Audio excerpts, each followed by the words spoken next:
हरे कृष्ण। एक बच्चा समुद्र किनारे पे टहल रहा था। अचानक पानी की एक मौज आई और उसकी चप्पल समुद्र में बह गई, समुद्र में चली गई। उस बच्चे ने क्या किया, समुद्र की रेत पे लिख दिया कि समुद्र ने मेरी चप्पल चोरी की। छोटा बच्चा था ना, पैसे लिख लिया, समुद्र ने मेरी चप्पल चोरी कर दी। ठीक है, तो ऐसे में एक व्यक्ति समुद्र किनारे पे टहल रहा था, तो उसको एक समुद्र किनारे पे सीप मिली और सीप में एक मोती पड़ा था।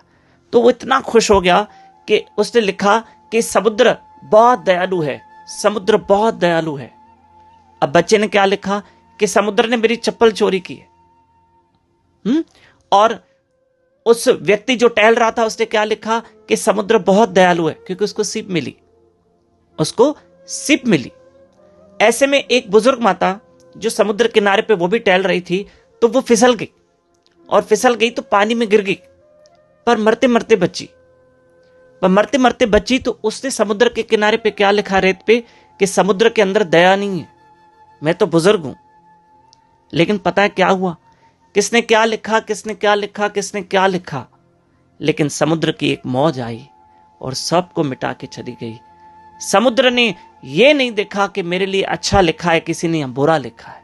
कि एक व्यक्ति ने यह लिखा कि उसको जब सीप मिली, सीप में से मोती मिला, तो उसने ये लिखा कि समुद्र बहुत मेहरबान है, दयालु है। या कोई माता गिर गई तो उसने लिखा समुद्र के अंदर दया नहीं है। या बच्चे ने लिखा कि समुद्र ने मेरी चप्पल चोरी कर दी। समुद्र ने कहा, मन में सोचा कि कोई मेरे लिए अच्छा बोल रहा है या बुरा बोल रहा है। समुद्र ने किसी की परवाह नहीं की, न अच्छे की प्रशंसा सुनी, न बुरे को मन में रखा। कि किसी ने मेरे लिए बुरा लिखा तो भी समुद्र ने उसको मन में नहीं रखा, और किसी ने समुद्र की तारीफ की तो भी उसने मन में नहीं रखा और सबको मिटा दिया। बस इंसान को भी समुद्र से सीखना चाहिए। कभी लोग हमारी तारीफ करते हैं तो उसको भी याद करके कोई फायदा नहीं है। अगर कोई हमारी प्रशंसा कर रहा है तो भगवान को कहना धन्यवाद, थैंक यू कृष्ण, प्रभु आपकी कृपा है। और अगर कोई कुछ वर्ड्स कभी कुछ ऐसा बोल भी देता है तो हम उसको समुद्र की तरह मिटा दें, क्योंकि उस विषय को मन में रख के भी क्या फायदा।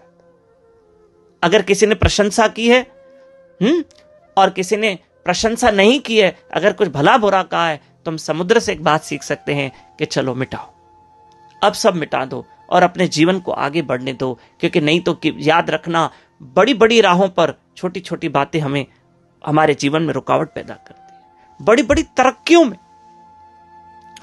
बड़ी बड़ी जीवन, इंसान बड़ी बड़ी राहों पे चलता है, बहुत प्रोग्रेस करना चाहता है, लेकिन छोटी छोटी बातें इसको अटका देती। और छोटी छोटी बातों को हटाना है, हटाते जाओ। याद रखना, रास्ते में कई कांटे मिलते हैं, इसका मतलब ये नहीं कि हम चलना छोड़ देंगे। हम कांटे हटा सकते हैं लेकिन चलना नहीं छोड़ेंगे। इसी तरह से जीवन में किसी ने कोई शब्द ऐसा बोल दिया तो जरूरी नहीं है कि हम उसके शब्दों को सिर्फ ध्यान में रख के हम अपनी तरक्की की राह छोड़ दें। हम अपनी तरक्की की राह नहीं छोड़ेंगे, हम उन छोटी छोटी बातों को भुला देंगे। जैसे समुद्र ने मिटा दिया, वैसे हम भी मन से मिटा देंगे। 11 मार्च से 17 मार्च उल्लासनगर 5 में श्रीमद् भागवत कथा होने जा रही है और आप सब लाभ लीजिएगा। साईं लक्ष्य जीवन घोट गौशाला में, चालिया मंदिर के सामने 5 नंबर में, शाम को 7 से 9:30 पर ये यूट्यूब चैनल दामोदर दास पे भागवत कथा लाइव होगी 7:30 से 9:30, 2 घंटे, 11 मार्च से। हरे कृष्ण।